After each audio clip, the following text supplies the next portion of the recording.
All right, we are back. And we are ready to move forward with the next part of our agenda, which is the Pledge of Allegiance. Oh, I think we have at least one Highland Park student in the audience. Do we have Highland Park students? Yeah. Well, we have several students. Okay, first of all, come on up all the way so they can see you on camera, if you all don't mind.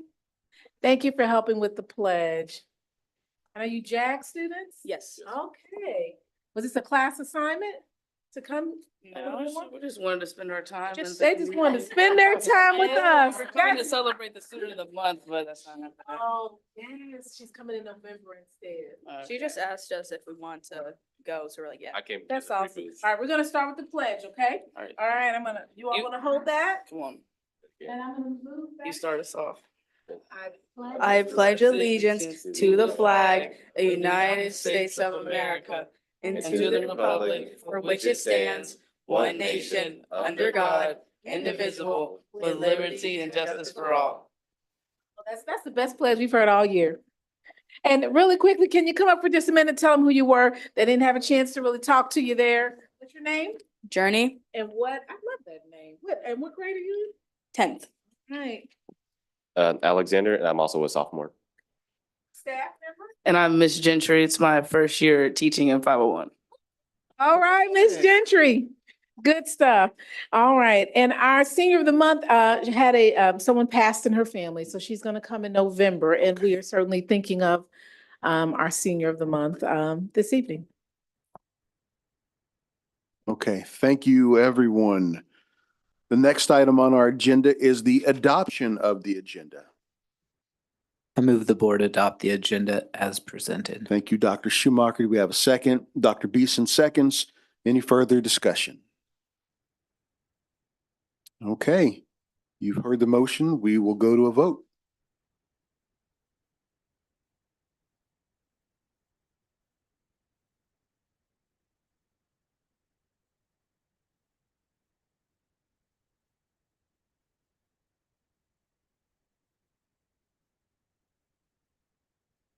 Thank you, everyone. Dr. Anderson, do we have anything else? It looks like we do have something else for school highlights. We do. You know what? We love creating videos. So we know that our principals, several of them, Mr. Dickshire, he's at events, and several of them have events this evening, but we'll turn it over to share a video. And then we did invite any principals that wanted to jump online, such as our association president, for our administrators, may well be online to answer any questions. And just to give a shout out, it is National Principals Month. And with that, we'll turn it over to the video.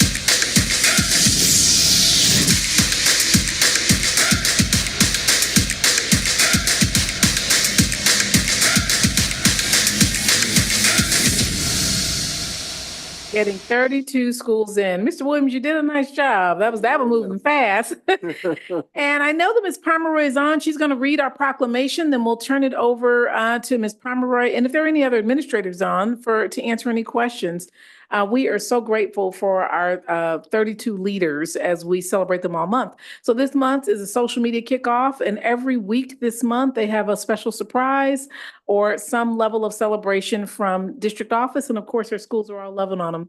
All right, we'll turn it over to the proclamation and Ms. Pomeroy. Ms. Pomeroy, are you with us this evening? I am Dr. Anderson. Good evening. And good evening, station members.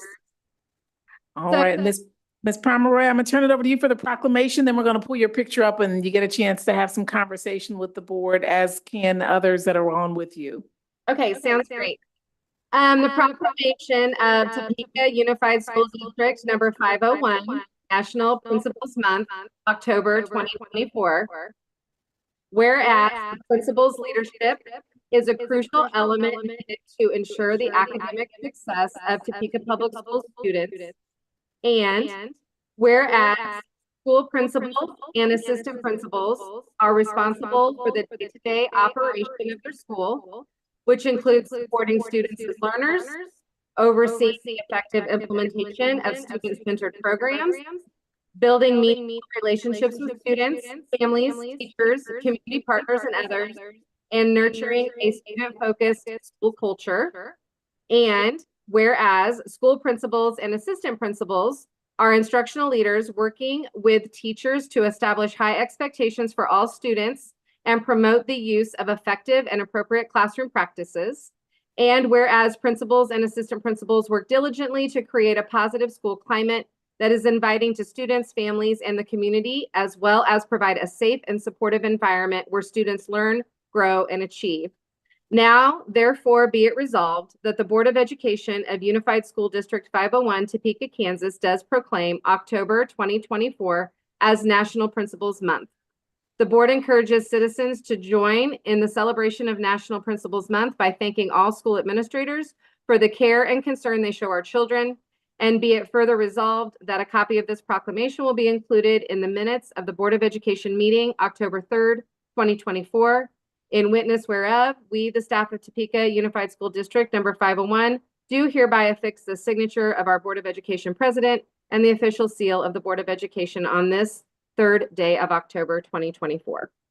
Well, that was a mouthful, and we thank you, Ms. Pomeroy, for reading the proclamation. We haven't read proclamations in a while, but we thought that might be nice given the celebration that we're doing. We're going to bring your photo up, and if there are any other principals on, we'll bring and there are other principals that are on as well. We'll bring their photos up as well. And with that, Ms. Pomeroy, who is the association president, also principal at Jarnine Elementary, is actually being highlighted and celebrated because of the incredible things they're doing in mental health. She'll be a national presenter in November in Chicago at the National Summit, Innovative School Summit, where people will be traveling far and wide. I think 5,000 to 10,000 people often go to that conference. So we're excited about her being the presenter on behalf of Jarnine. I'm going to turn it over. And of course, who else is on there? Miss Abernathy, who just had a birthday last week, or maybe it was a week before, at Highland Park Central. And she's done a tremendous transformation where all people at Highland Park Central, I don't know if you paid them to say this, but I doubt that you did, that they shared they are only there because of you. And they do love Topeka. But the last time that I was there were people, subs begging me to stay even after their sub assignment was over. And Ms. Abernathy has done an incredible job with school turnaround. We're going to turn it over to the board. And if there are other principals on, please introduce yourself. I may have missed one person. All right, Ms. Tanner, please don't drive on camera. And Okay. Ms. Gabby Tanner, she goes to everything. She's at the DCAC. She just was leaving probably the Advisors Excel event where they gave coats today at her school and throughout this week.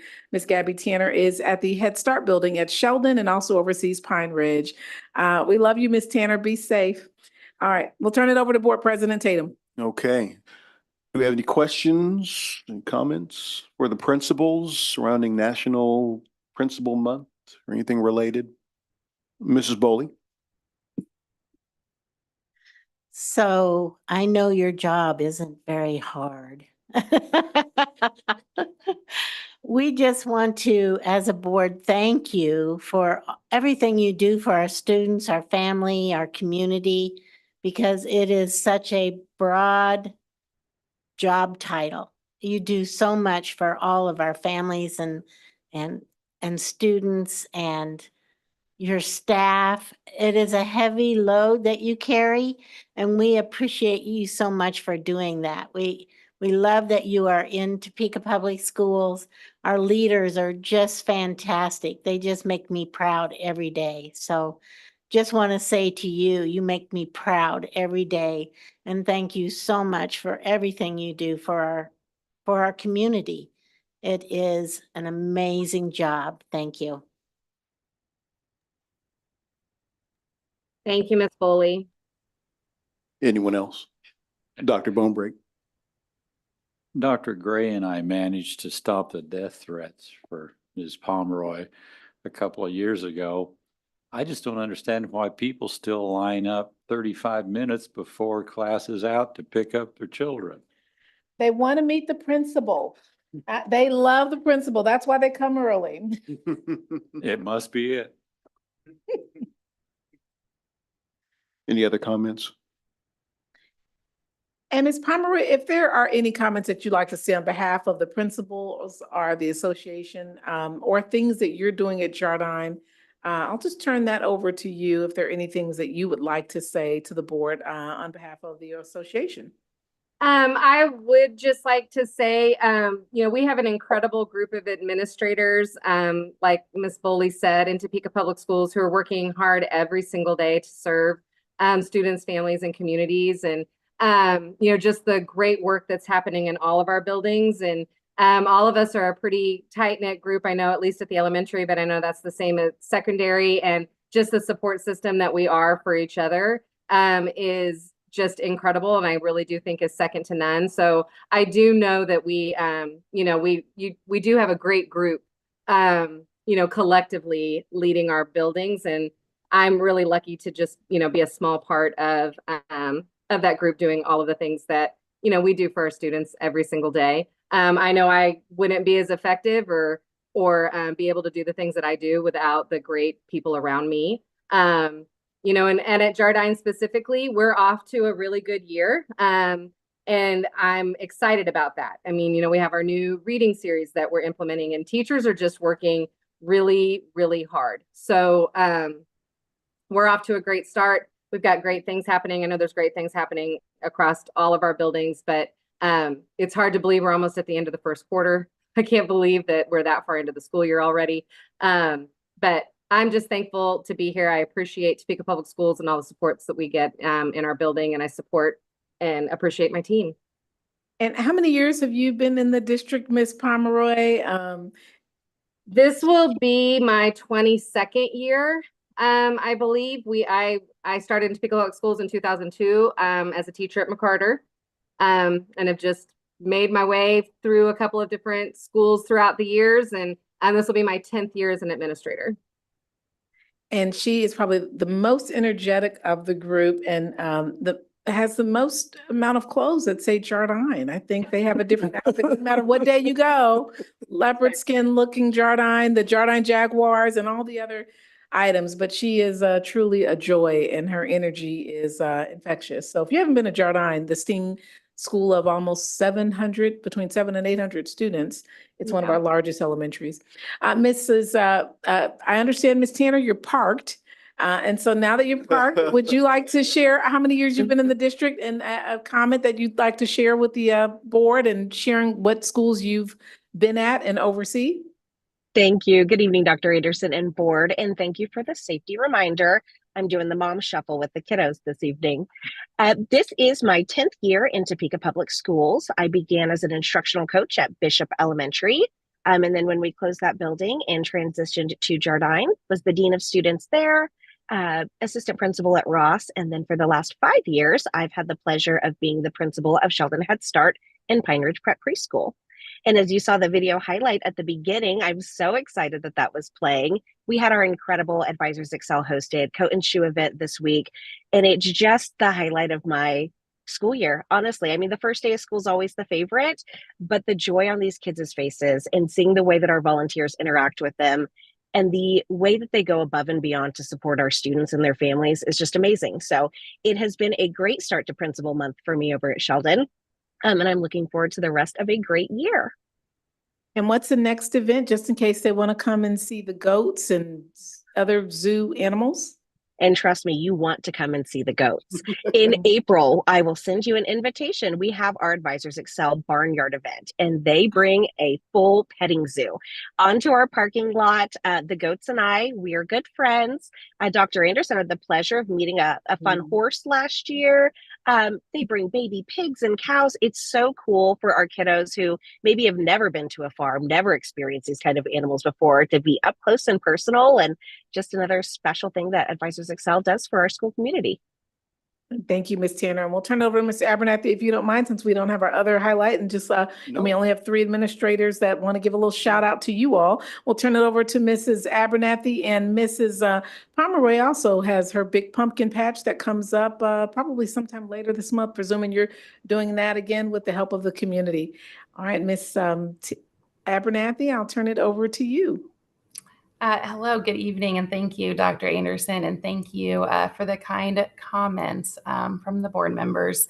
I have been in the district, this is my 17th year in education, and in the district I started at State Street Elementary under Clardy Vincent many years ago, and so that was a lovely start in how to connect with staff and build those relationships. I saw a lot of great things from him. I was at State Street for 11 years, transitioned out of State Street to Stout as a teacher, an instructional coach at Highland Park Central, back at Stout for its final year, and back over to HPC. This is my 3rd year principal over there. And one thing about HPC that I love is joining the staff and the parents together and having, obviously bringing in the district to really work as a team. I think that was something that that school really embraced when I came, and they have been willing to work very hard for me and try new things over there. So it is a place that I love dearly and is my home. So I appreciate all the support I have had and the crazy requests I've had for some building things or other fun things going on over at HPC. But that is my time in Topeka Public Schools, and I thank you. Thank you, Ms. Abernathy. She is beloved. All 3 of these ladies are beloved in their building. And Ms. Abernathy is one of the staff members who re-energized the PTO at HPC. It's one of our highest mobility, highest poverty schools, and she brought back the PTO. She actually has a steadfast member on the DCAC, and that same parent, who's a grandparent, she hired onto her staff.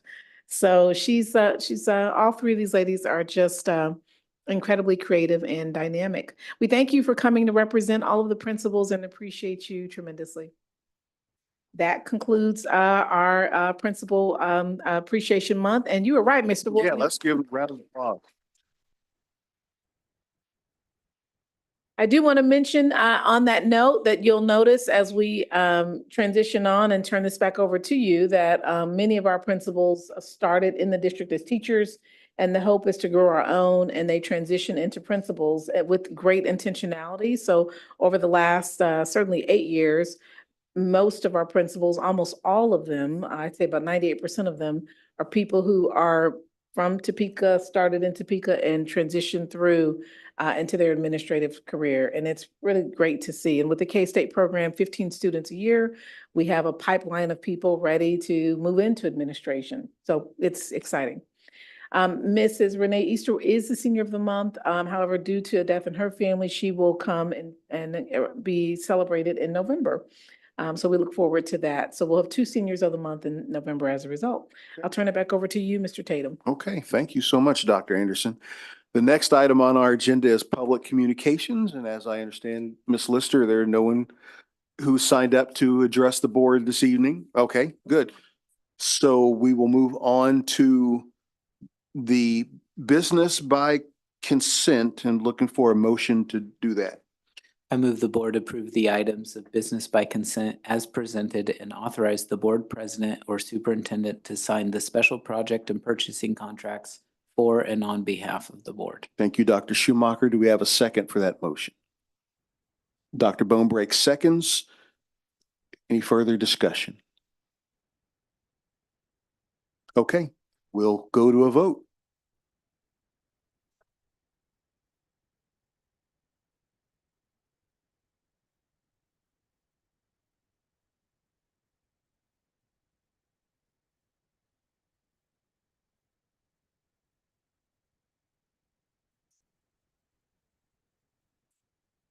Thank you.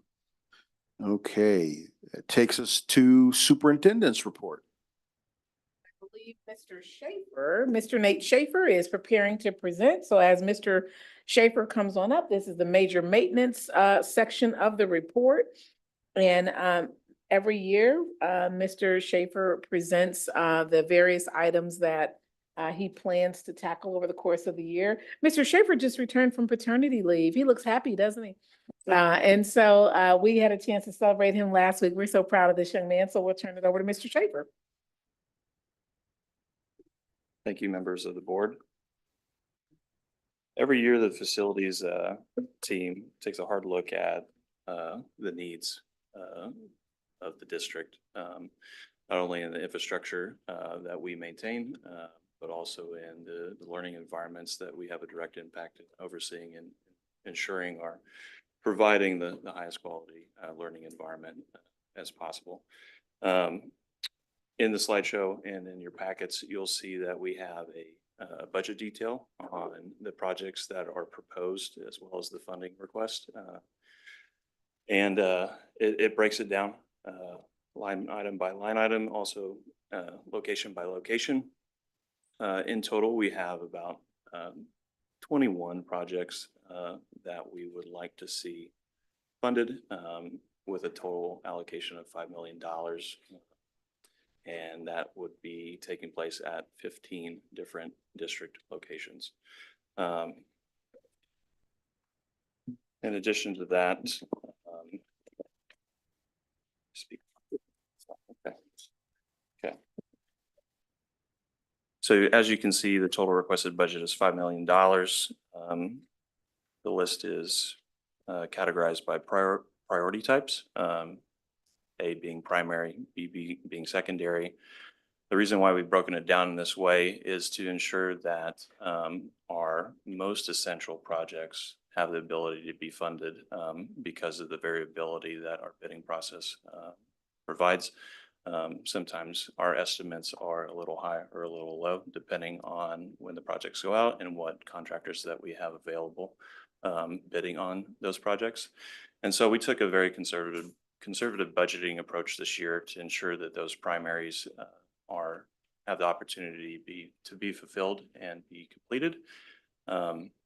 You'll see down at the bottom of the budget detail, there is a line item for fiscal year 25 and 26 architectural and engineering project costs. In the event that we have the opportunity to come in under budget and take care of our primary and secondary projects, we'd like to take the opportunity to get a head start on next year's already identified projects and at least get the architectural and engineering work completed so that way we can more effectively put them out to bid and ensure that we're saving the district dollars ahead of time. So in addition to that, I just want to mention that we do try and supplement the cost of these major maintenance projects with grant funding, and we were able to, with the help of our grant coordinator, Stacy Kramer, and other individuals, secure a safe and secure grant, which will allow us to offset the cost of the State Street Fire Alarm project by up to $55,000,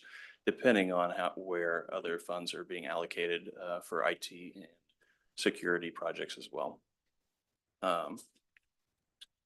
So pretty much, the projects are vital to the functionality and property buildings and classrooms that we see throughout the district. We want to ensure high quality learning environments, and we want to update ADA, life safety, fire safety, and mechanical systems, and utilize those grant funding opportunities to reduce the cost overall. Any questions for me? Mr. Munoz. One of my questions, I have two of them, but first one is about process. From time to time, I'll go to our buildings and you hear some things that might need addressing.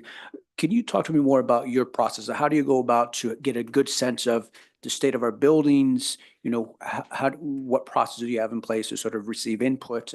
Yeah, certainly. Yeah. We have multiple processes in place to support that process.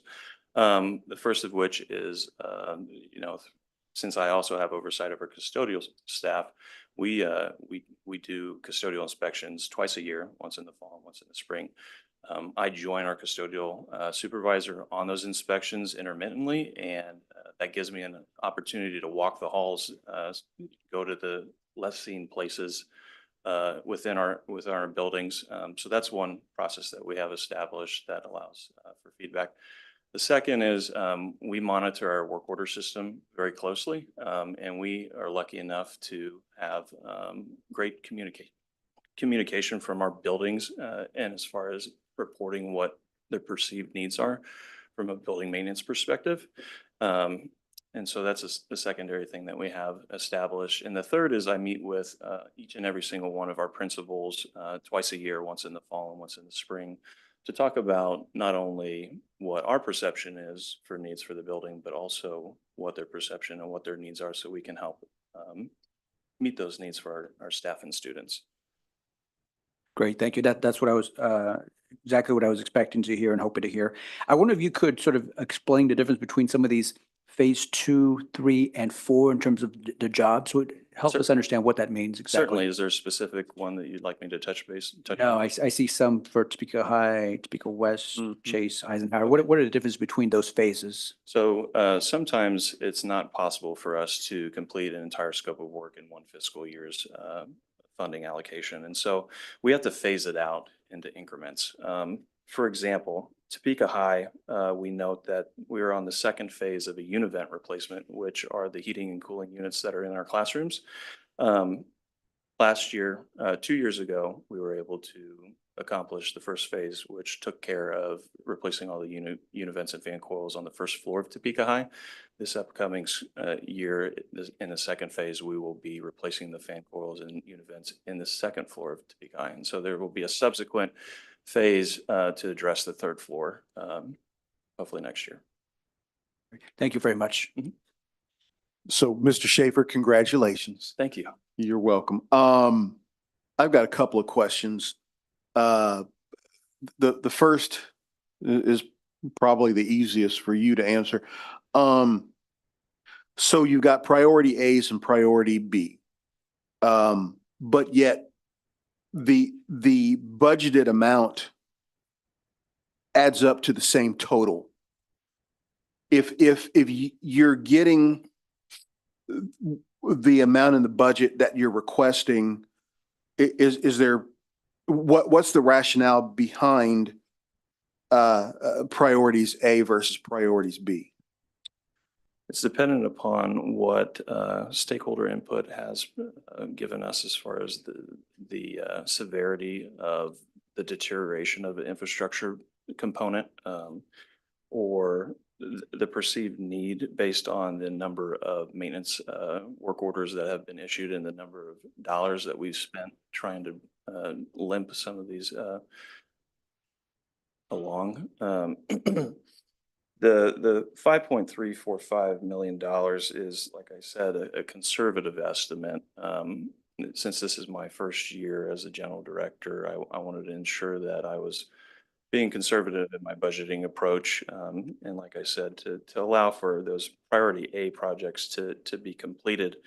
And so really it's based on not only feedback from principals, but also our maintenance staff who are technical experts, and as well as our working relationships with our architects and engineers. They give us feedback on what the true priority should be. Okay, so the difference between priority A and priority B projects isn't related to funding, it's related to what requires our attention sooner rather than later. Correct. Okay, got it. Thank you. The second question, I just and this may be more of a finance question more than it is a question for actually doing the work. But I'm just curious about these items and whether or not they're similar to items this time last year. And I'm thinking in terms of the variance between costs. I'm in budget mode because we're working on budgets right now at work. So my mind is focusing on budget stuff. So I'm just curious if you had an answer to that. I mean, are we seeing reoccurring things, or are these items presented here completely all different from what you guys would have tackled last year? They're all different. Okay. Okay. Yeah, So as far as there's no way to do a comparison. As far as their scope. The yes. scope. Okay. Okay. All right. Thank you. Anyone else? Mrs. Boley? I was wondering, how long do we have the grant to help us in our budget? The grant expires at June 30th and funds must be expended before then. Oh, June 30th. And- So that's just basically for this year, Correct. possibly last year, Yeah, and if they offer it next year, we'll be applying. and we'll be applying. Yes. Great. It looks like it's helpful to have. Mhm. So I thank you for applying for it again. Mrs. Schmidt? Hi, so thank you for the work that you've done on this. Let me start by saying that. You'll come to find I'm constantly trying to represent my East Side people. And when I look at this, I see that Highland Park High School, specifically, just starting with the high school, has far less dollars associated with maintenance items than the other two high schools. And I know you said that you work with the principals and their requests, but I've also been in the building and I've spoken to parents as well as staff there. And I know there is a desire for use of the stadium again and for facilities to be present at Highland Park High School so that kids don't have to be transported, because transportation is a huge issue for the families, a lot of our families over here. And so are those types of things considered when we're coming up with items to put on this list? We always try to evenly distribute our dollars throughout the district, whether it be west, central, or eastern portions of the district.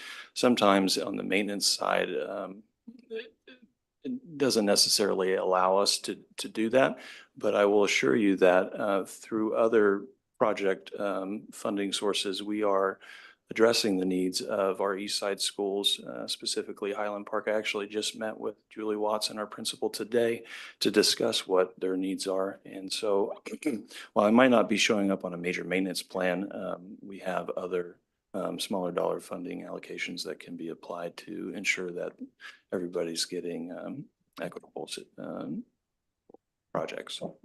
That's great. That's what I love to hear, because sometimes our families, they're busy working 2 or 3 jobs, or they're of an ethnicity that they don't ask questions. They don't feel like they respect that authority and won't ask those questions or make those comments, that even though they may be questions that need to be heard by the board and the district.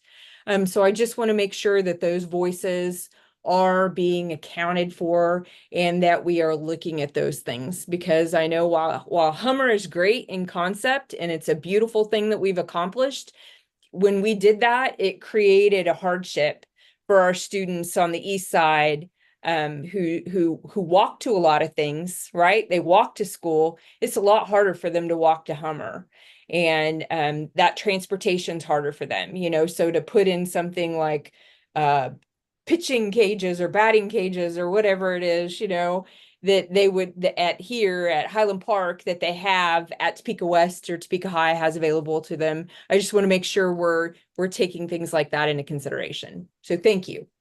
Certainly. Anyone else? Okay. Thank you, Mr. Schaefer. Thank you for your time. Thank you.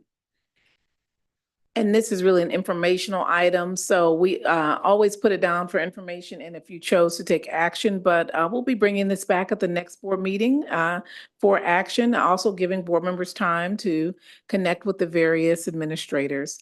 It is Custodian Appreciation Time as well, so it was October 2nd was Custodian Appreciation Day. The Housekeeping Awards, since Mr. Schaefer is new into this role, he's doing those on January 2nd. As opposed to doing them at this time of the year, to give everybody time to bring those up. And so as Mr. Schaefer has turned over the reins to our new custodial supervisor, Ms. Rodriguez, they'll be here in January, but looking forward to celebrating our custodians at the next board meeting as it relates to the proclamation for Custodian Appreciation Day. So we'll still be doing some celebrations for them, but their big housekeeping awards, which they all look forward to, will be in January. Thank you, Mr. Schaefer, for all that you're doing. I know you're back there right behind me. We appreciate you. And I thank you to all of our custodians that are listening in. All right. Thank you, Dr. Anderson. Okay. So the next item on our agenda is discussion items. And I believe Ms. Whiteman. Mrs. may be Whiteman, yeah. addressing proposed changes to policies.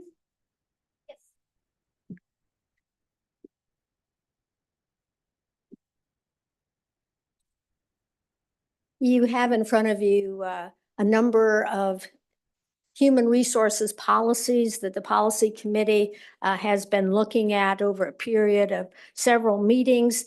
And I will quickly go through these. And you do have an attachment that gives you a brief summary of what the changes are. And the changes are in red. And once approved by the board, then they will be finalized and then are placed on the district's webpage. The first one is basically 4335, which deals with lactation due to a new federal law. We took a look at this. Most of the edits you will find in all the policies are just clean up, tightening the language so that it's either less words, fewer words, or if something is not clear, trying to expand that. But the regulation is the major change here. The next is personal leave. And a lot of these policies are controlled, if they're related to teachers, they're controlled by the negotiated agreement, which is agreed to by the board and the district. But certainly the personal leave is granted. We allow jury duty and legal leave. I wanted to clarify that it is always approved and any performance of their job, then they would be allowed to have that legal leave. The most common leave is simply, many times our teachers are subpoenaed to testify in child custody cases. And they would be paid for that. The regulation is simply clean up there.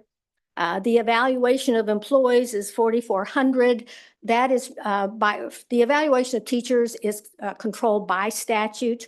When it's done is controlled by statute. So that's all statutory language.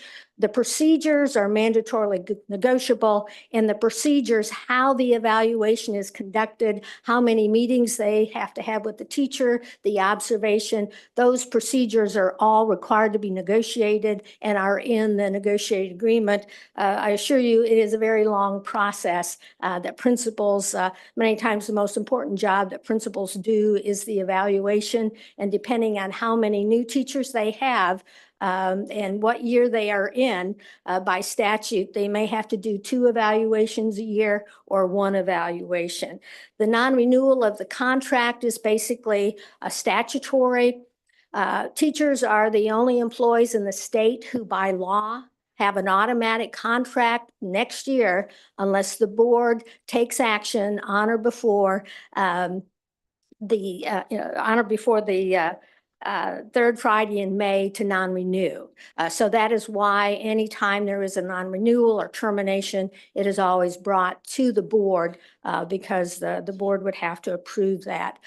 4460, we have a provision that we reimburse teachers for lost property, and if they have any physical damage that's caused to them in a classroom, there is an application process for that. That's there.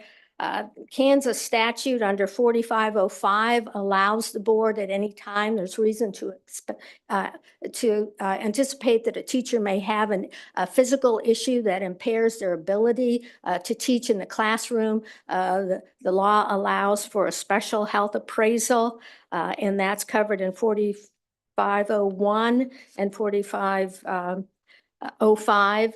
4510 is the infectious disease. Again, controlled by statute. The changes in this one were basically all the statutory references needed to be updated because all of the 900 school laws in the book, on the books in Kansas, were recodified in 2017. So in most of our policies, the statutory reference is wrong. So as we are going through this, the policy committee corrects those.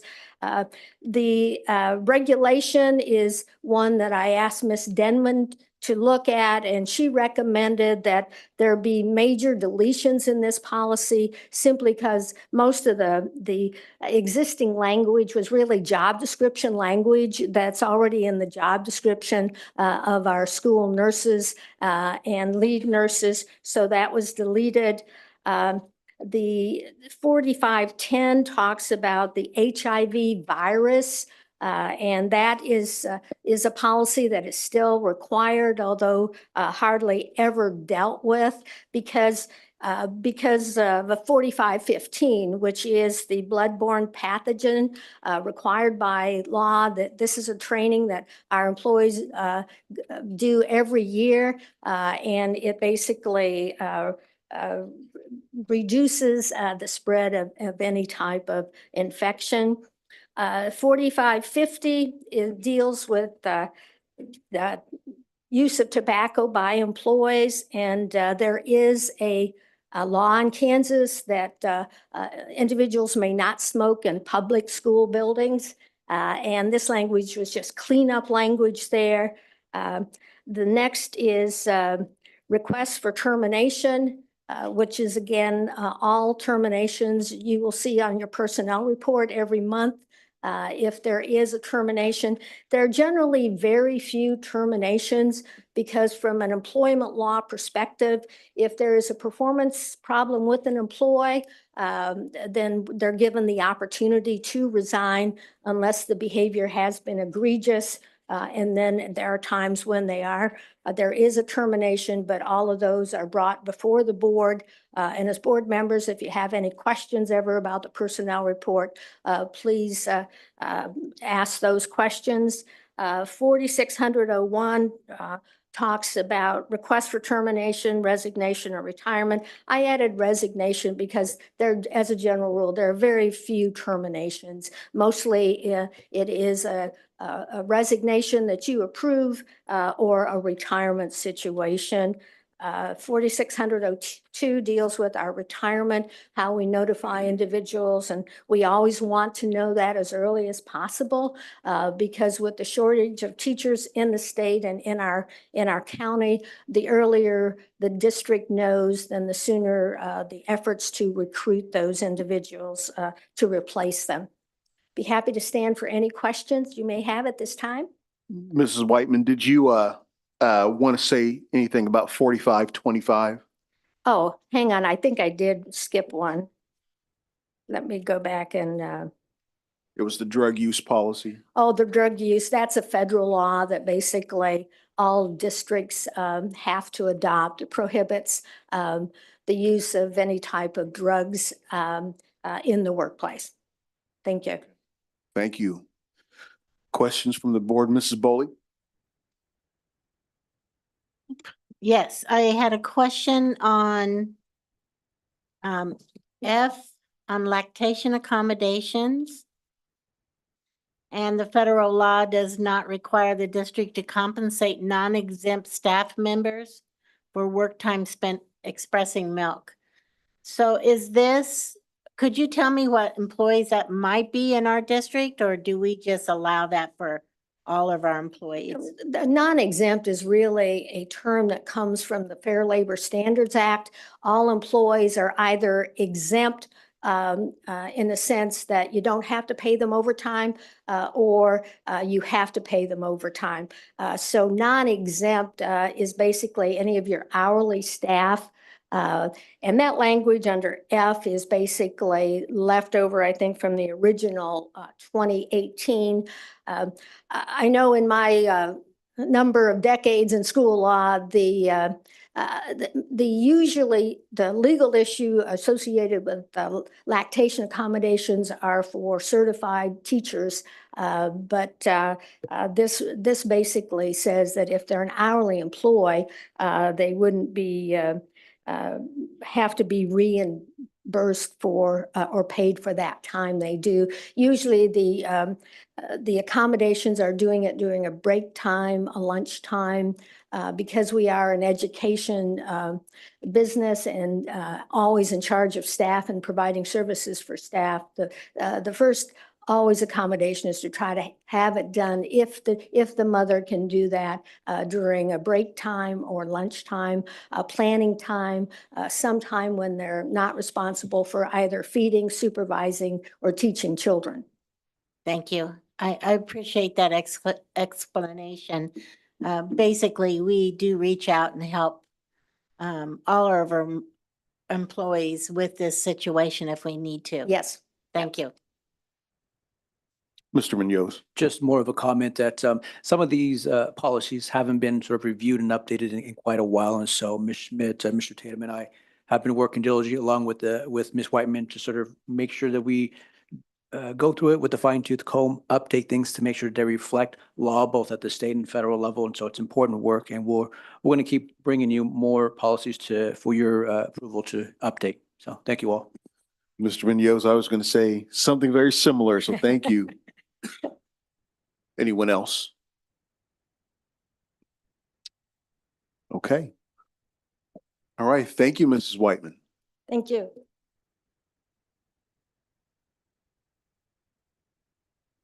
Okay, so then, Mr. President, is this something that we can take action on tonight if we don't have any concerns with it? I guess that's a Miss Lister question.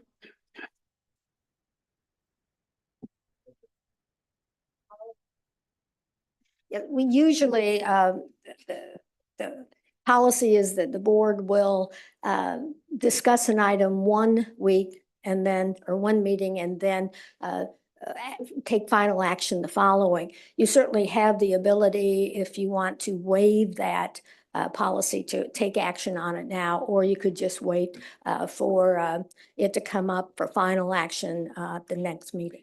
And you know, one of the reasons on policies is so that it gives you a chance to hear from staff, like you talked about the lactation policy or the drug use policy. So it gives you that week or two to hear feedback, because that's a lot of policies that were just read for human resources. That would be the, I don't think we put that particular one down for action as an optional item for this one, because we know some people are pretty interested in the policies, particularly related to human resources, as just food for thought. Good reasons. Thank you. are you, Mrs. Boley, are you okay if we wait until the next meeting to, okay, anyone else have strong feelings on that? Okay. Okay. All right, well, It just thank looked you. like you all did such a nice job that we could just go ahead with it. But I like the idea of allowing staff to take some time to think about that and give their responses as well. So Yeah. sounds like a good idea. Thank you, Mrs. Boley.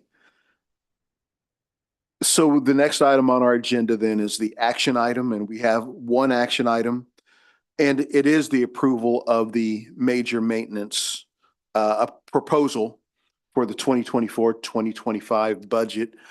However, we're going to bring that back again at the next. We are meeting. going to bring.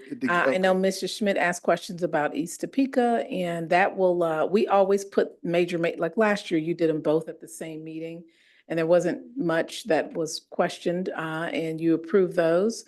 But we often bring it back to, we bring it to you the first meeting, we bring it back the second meeting, given the question that did arise. And his meetings with principals. We'll bring this back again at the next meeting, if that's okay, Mr. Tatum. That sounds fine. I was trying to think if there was something that we heard about at last meeting that kind of teed it up for us to take action on this meeting.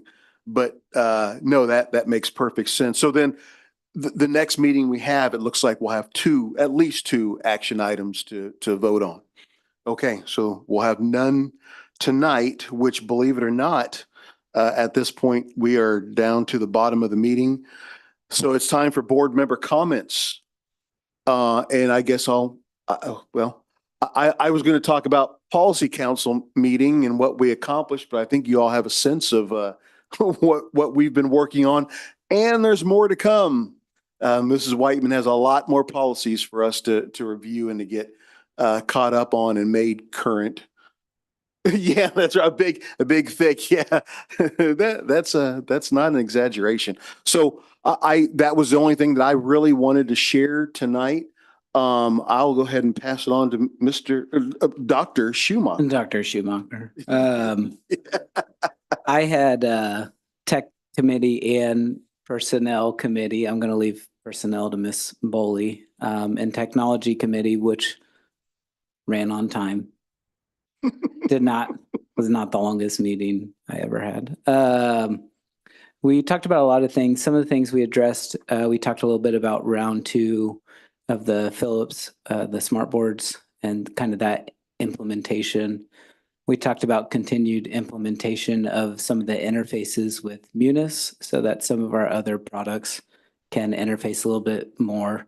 Mr. Reiner talked about some of the work going in before rolling out some of our education for staff around safety, information technology safety, and kind of trying to keep us safe there. And then one thing that was brought up by Ms. St. Clair, and this is anecdotal, but the librarians have reported to her that circulation has increased and maybe even doubled this year, and they wonder if it's related to the potentially the cell phone policy. So we enjoyed hearing that news. I will quickly, my last 2 weeks has been pretty musical. So the Hummer Marching Festival, I think that's a Capital City Marching Festival. I got to enjoy not only the 501 marching bands, but the other area marching bands, and everybody did a great job. Last night, I was invited to Stringposium, which was last night at Washburn. So Topeka West, Topeka High, and Highland Park orchestras.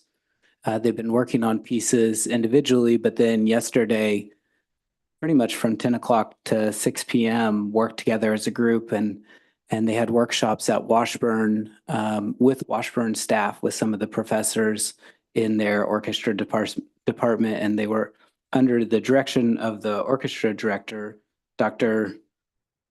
Cipriano, and it was fantastic. So it was a pleasant evening at White Concert Hall for me yesterday, and then I will be, if anybody wants to see me play snare drum, I will be in the Topeka High Alumni Band on Friday night.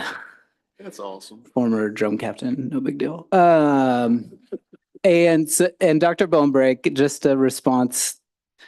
I pick up a child from middle school about once a month when I have time. And I definitely get there 30 minutes early because that is the quietest 30 minutes of the month. So I do not blame those parents that arrive 2 hours early to pick up their kids, because everybody needs a break sometimes. Mr. Munoz. Thank you. Yeah, so you heard a little bit about the work that we're doing in the policy council as far as things that we reviewed.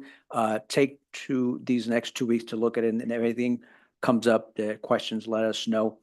Coming up at some point in the future, we'll be bringing policy updates around honorariums, credit cards, room rentals, which Ms. Schmidt brought up to us to review. So just keep that in mind. That'll be forthcoming.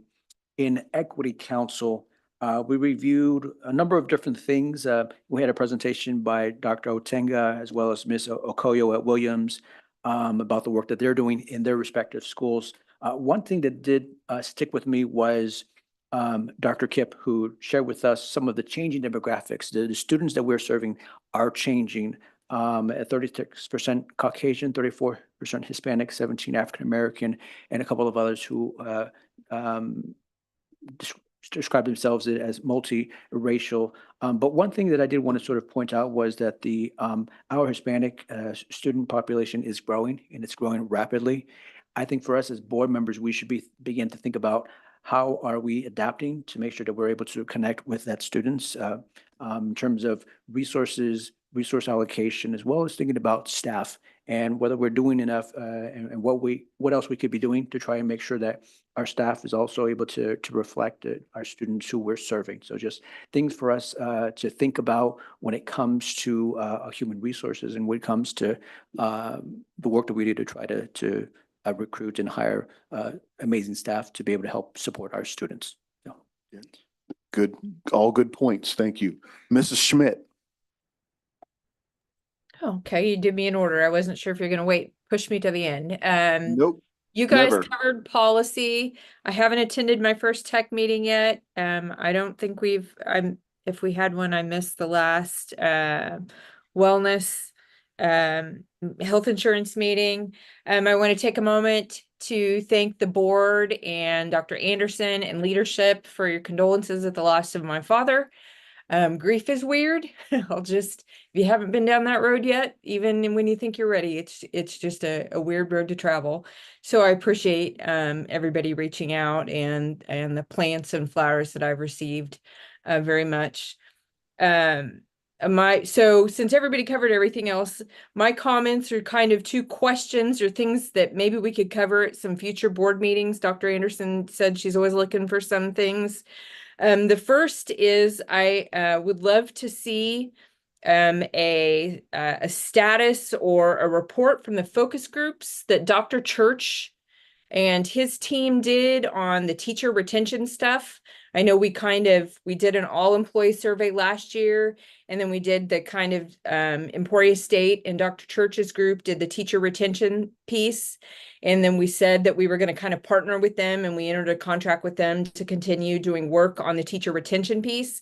And I know that we had focus groups, and I don't know if I missed it or if anything's come out on kind of basically a wrap up of what we found out or what was heard in those focus group sessions. And then just kind of a plug for that, I want to make sure that we are continuing to allow, I know we have champion groups that kind of were birthed out of that, for lack of a better term. And I want to make sure that we're allowing them the time that they need and still continuing to place focus on this so that we can get good information back. So that's my first ask. My second one, since we talked about policy and how everybody knows how I love policy, on some of my rest and recuperation, I've been reviewing some of our policies. And so Ms. Whiteman, policy 2630, which is the district credit card control officer policy. My understanding in this is that we have a district credit card control officer. As part of that policy, I named the policy incorrectly. The policy is actually 2630 is the use of district credit cards. But my understanding is that control officer historically has been LR. And so my question is, with LR now officially being 1 month well into retirement now, who are we going to get to fill that position? Because I want to make sure that we're doing our due diligence and following the policies that we enact for ourselves. So just something to kind of put on our radar. I don't know if it was something that may have been discussed at a previous policy meeting, or maybe Ms. Whiteman, you've had those conversations with leadership. But that is something that I thought was decided on and enacted upon by the board at a Board of Education meeting. And I know it's done historically every July thereafter, but I'm assuming with that being a vacancy, it's something we'll want to discuss. So that's all I've really got. Okay, that's a good question. Dr. Anderson, I don't know if you or anyone else from administration has a quick answer for that? Looks like Mrs. Whiteman does. Yes, it was on the policy agenda at our meeting on Monday of this week. And we are anticipating that at the next meeting, it will be dealt with. Okay. But Mr. Menke is the designated person who has assumed most of Mr. Robbins' budget, and the credit card comes through the finance division. So he will be, or his job title will be placed in there as the person who is that. And Ms. Schmidt is correct. Usually once a year, you approve a list along with all the board members who are on each committee and who's the open records contact. So but that policy will get to you probably before you do your yearly approval of the list of individuals who have specific tasks. So Thank you, Mrs. Whiteman. I think that was helpful. Mrs. Schmidt, does that answer your question? That does. Okay. Anything else? No, thank you. Okay, you're welcome. All right.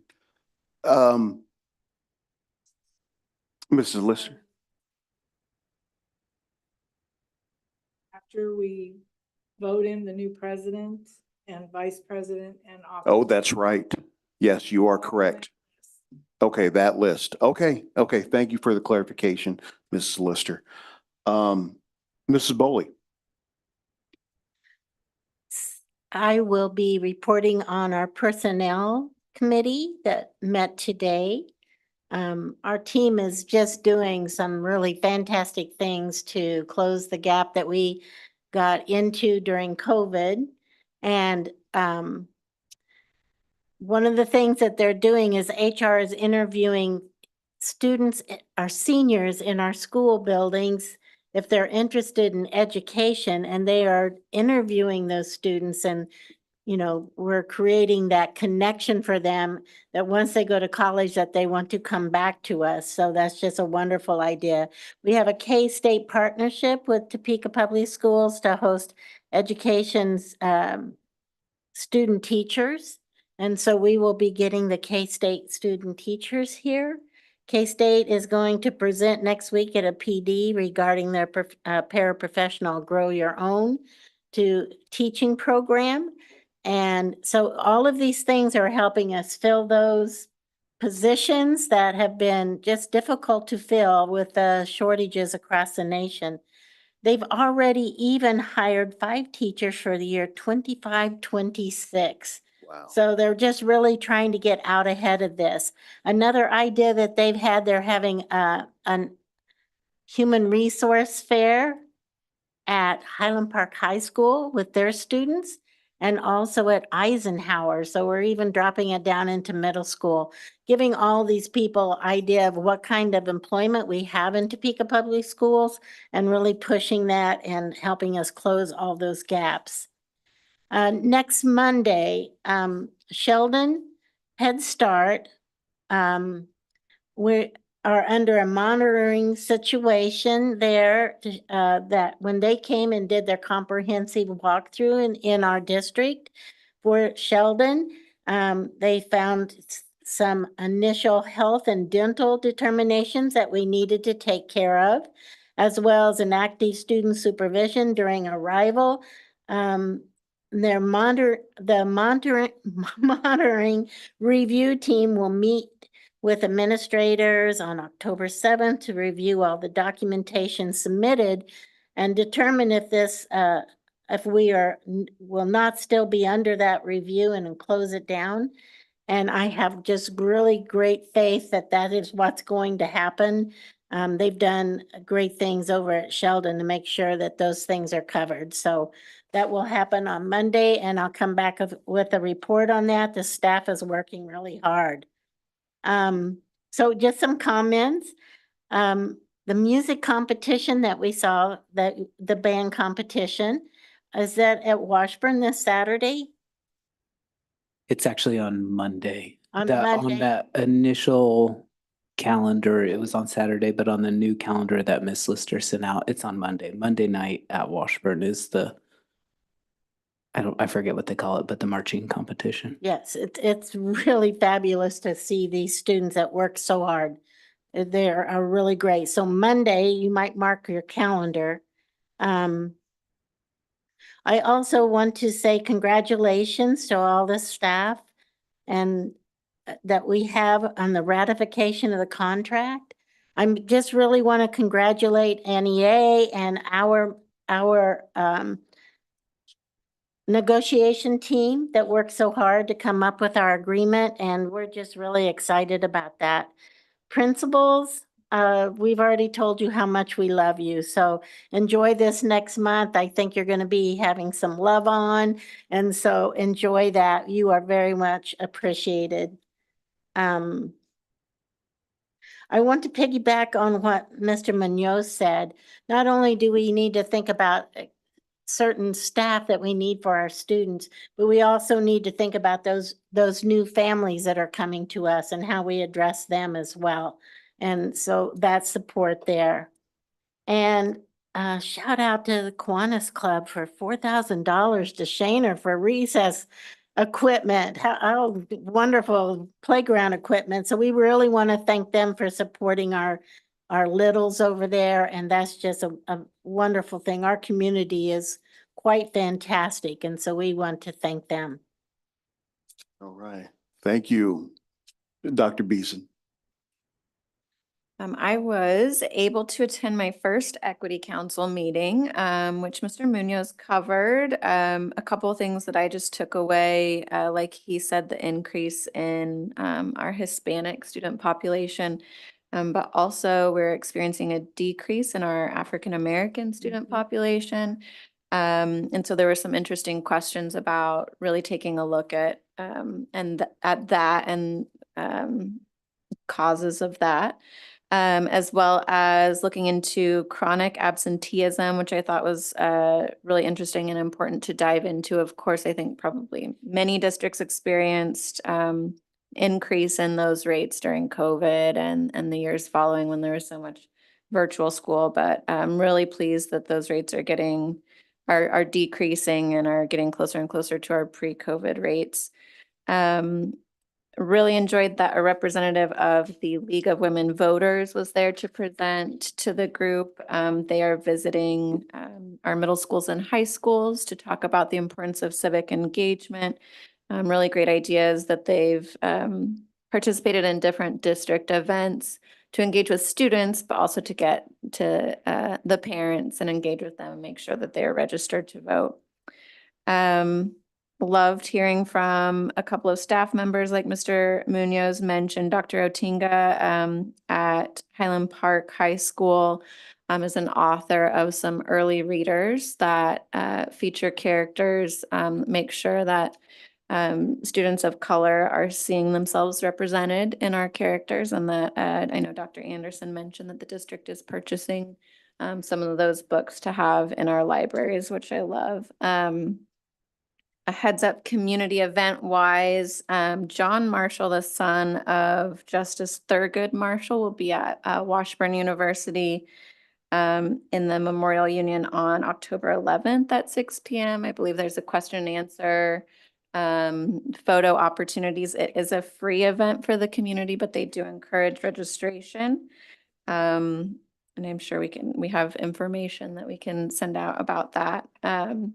I had the opportunity to work with Dr. Anderson's career explorations class, the college prep program, and got to visit with them at TCalc, 8th graders, which is my favorite age of student. They were so fun, so impressive, so thoughtful, and that was just the best start to my day. So thank you for that invitation, Dr. Anderson. We have some very special guests in the audience this evening. There's some Whitson warriors and some leadership, some K-State leadership in Jardine. So 3 of those ladies are my daughter's teachers at Whitson, and they are just such wonderful humans, and my kids are going to be so jealous that I got to see you outside of school. So big shout out to you all. Thank you for being here. You're getting to join us for one of our shorter meetings, so good choice. And lastly, early voting begins October 21st in Shawnee County. So, thank you. Dr. Beeson, I think you made up for all the times up until this point where you haven't shared a whole lot during board comments. So good job. Good stuff. All right. Take us home, Dr. Bonebreak. Meeting. I wonder, our September 20th number of students, how does that differ from the enrollment numbers? And that chronic absenteeism, I think, makes for a big difference. That's a great question. So as Dr. Kip tries to keep your meeting as the shortest meeting on record, we'll turn it over to him to answer that question. Well, for the next hour, I will explain your discrepancy. Okay, so basically you want the difference between September 20, I guess rephrase the question just for clarity for me.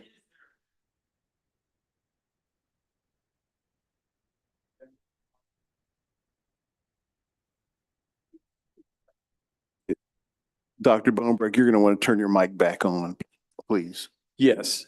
Yeah, I think, yeah, we are up slightly, you know, from the enrollment from last year, if you're comparing to last year. But yeah, that single point in time, September 20th, we are sitting really good. I think about 30 kids above.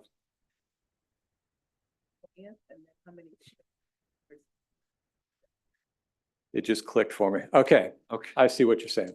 Okay. So yeah, in reality, we had about 1,200 kids gone on the count day. Now, as I explained last time, there is a provision if they come back before today is the end of the window, we still get to count them. So we are now down to 48 kids who, for a variety of reasons, we had one girl just had a baby. She's coming back tomorrow. There was some seriously chronically ill kids that just couldn't make it, some kids that were in accidents, things like that. So, yeah. That's only $250,000.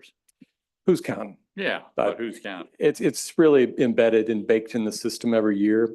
You know, we did get some kids that came in on September 19th, right before the count date. And so all in all, I think it kind of balances out, to be honest with you.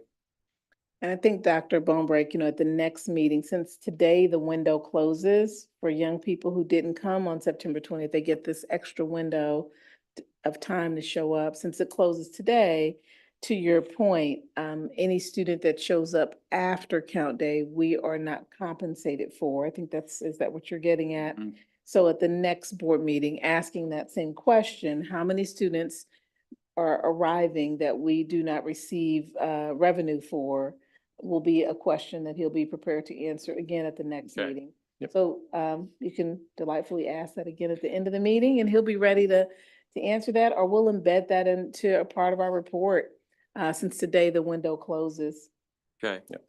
And for Right. further evidence that the government doesn't like public schools, there's a radio ad about school boards are supposed to do needs assessment. And if we are not meeting the needs, then we have to reallocate our resources.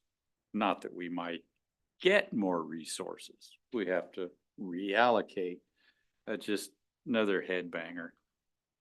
And part of it, with the dual language, we have more Hispanic students, and a lot of teachers are suffering in the classroom because they don't have enough dual language paras.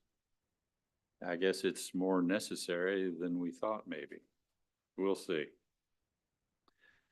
We'll try to keep it record short, but you know, if you need 30 minutes to meditate, I know where you can park.